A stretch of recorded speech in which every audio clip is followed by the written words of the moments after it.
Assalamualaikum warahmatullahi wabarakatuh. Hari ni sedar tak sedar dah berapa bulan, 3 bulan, nak 4, 5. Baki lagi insya-Allah berbaki beberapa hari lagi jemaah pun akan pulang dah ke tanah air. Program diisi dengan benda-benda amal tu. Dengan tanah suci ni kerana apa? Bukan hanya solat, bukan hanya tawaf, banyak lagi benda-benda lain yang boleh dilakukan sepanjang berada dekat negeri suci Mekah Al-Mukarramah ini. Kerana ganjarannya dilipat gandakan dengan 1,000 kali ganda besar sekali. Jadi ada orang fikir tak ada duit. Bahkan Khadijah radhiyallahu anha, isteri Nabi, dikatakan kaya yang 2/3 daripada harta sebiji Mekah. Saking kaya tak kaya dia, banyak harta dia. Tapi bila mati, kayak kapan mau bagi?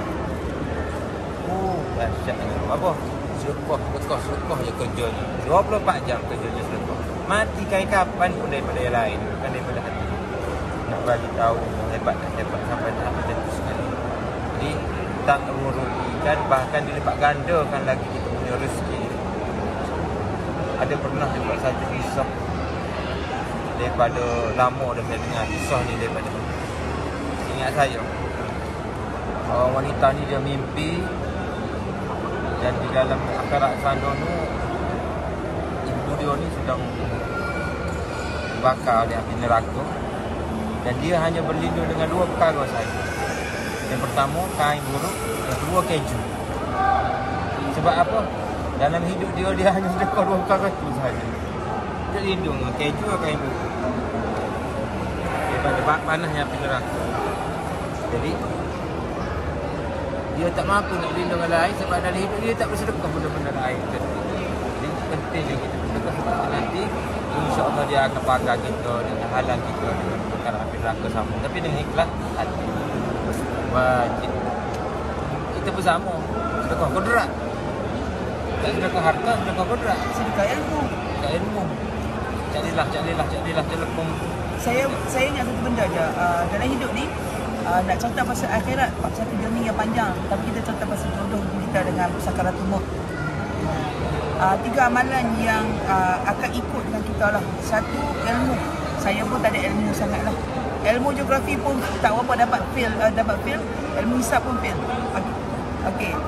Lepas tu orang yang nak tak sempurna. Lepas tu ilmu yang bermanfaat. Okey. Nombor 2, anak yang soleh. So, kita pun tak tahu lagi anak kita macam mana. Kita cuba sebagai seorang ibu bapa untuk didik anak kita sebaik mungkin. Tapi semua tu juga dengan izin Allah dan juga usaha kita sama-sama kita buat. Tetapi yang dalam within kita punya kontrol adalah 3, iaitu harta yang disedekahkan, diinfakkan, amal jariah. Sedekah jariah. Okey, sedekah jariah. Dia macam ni. Masalah yang kita ialah kita sedekah jariah ni cukup kurang. Tapi pahala jariah cukup panjang. Yang jariah ni maksudnya dia berpanjangan. So saya rasa antara 3 benda ni yang within saya punya kontrol yang saya boleh buat sebanyak mungkin ialah sedekah jariah. So bila sedekah jariah ni kita buat, kita niat bukan saja untuk diri kita, untuk mak bapak kita. Pasal one thing good pasal Islam ni, pasal Allah ni Maha Pengasih. Kita niat tak elok, kita tak dapat dosa.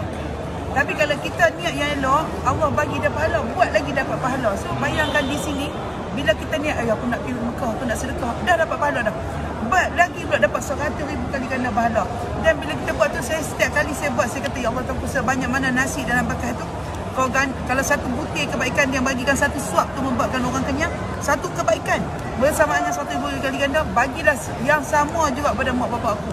Dia hidup sampailah dia mati dan sampai berpanjangan nanti. Bayangkan, kita niat di hati kita ni multiply kat mak bapak kita. Dan Allah tak pernah kata, okey, 100,000 kali ganda bahagi dengan 10 orang yang niat. Tak. Betul tak Ustaz? Yeah. So, kenapa kita tak ambil opportunity tu? Saya turun mai. Bagi saya satu benda je. Saya sedekah kederat, saya sedekah juga bahagian saya. Pasal saya nak benda-benda macam ni adalah pendinding company saya. Untuk bila kita sedekah, kita tahu, ya Allah tu. Kalau you faham, sedekah ni dia adalah ubat penyakit, ubat kesusahan, ubat macam-macam benda. Dan paling penting, kalaulah you pernah mengumpat orang, yang mana semua kita pernah, saya secara direct atau indirectly pun pernah juga. Orang yang kita umpat tu tak tahu dia hidup ke tak lagi, mati ke tak, hidup ke tak. So bila dia tak tahu, kita jangan nak kata nanti hang merangkak semua. Antara benda yang kita boleh buat adalah sedekah untuk Pasal ingat bila kita meninggal esok, bila kita di padang mahsyar, banyak kita punya benda yang kadang-kadang ditolak atas sebab mulut kita, dan ditolak pasal sebab macam-macam benda. Kita perempuan ni paling banyak, especially hello friend yang mana keyboard warrior yang suka hentam dekat IG orang, kutuk orang, kata orang. Hampa tak saya kata banyak. Bila orang kata sesuatu benda lah, ustaz tu macam bagus sangat. Oh mak, yalah, betul lah, aku pun rasa itu. You all join the group. Pasal bila you all join the group, ada orang like apa yang you kata, 17 orang like. 17 orang tu punya dosa pun kerana dia like hang punya komen, dapat kat hang juga bahagian. Bertindan. Dan ingatlah, dalam dunia ni tak semua boleh dipadamkan dengan delete komen. So pasal itulah kita kadang-kadang ada benda di dalam bidding kontrol kita, kadang-kadang tak. So banyak akan bersedekah kerana kadang-kadang yang tu juga menjadi asbab untuk niat, ya Allah Tuhanku, ada dosa yang aku buat secara sedar dan tak sedar. Aku dehem kat laki aku, ya saya minta maaf kat Datuk setiap malam. Saya cium nyawa saya setiap hari, setiap malam. Saya nak pergi kerja, tanya budak-budak saya sampai di office, tanya Bella. Saya sampai office, duduk satu rumah, tidur satu katil. Saya Datuk masuk bilik office, saya cium tangan, tanya berapa. Di office pula? Di office pula. Setiap kali nak pergi makan, tanya budak saya cium tangan suami saya.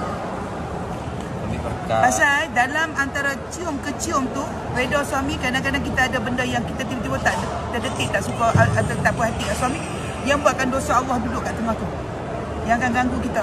Saya sentiasa cium tangan suami saya.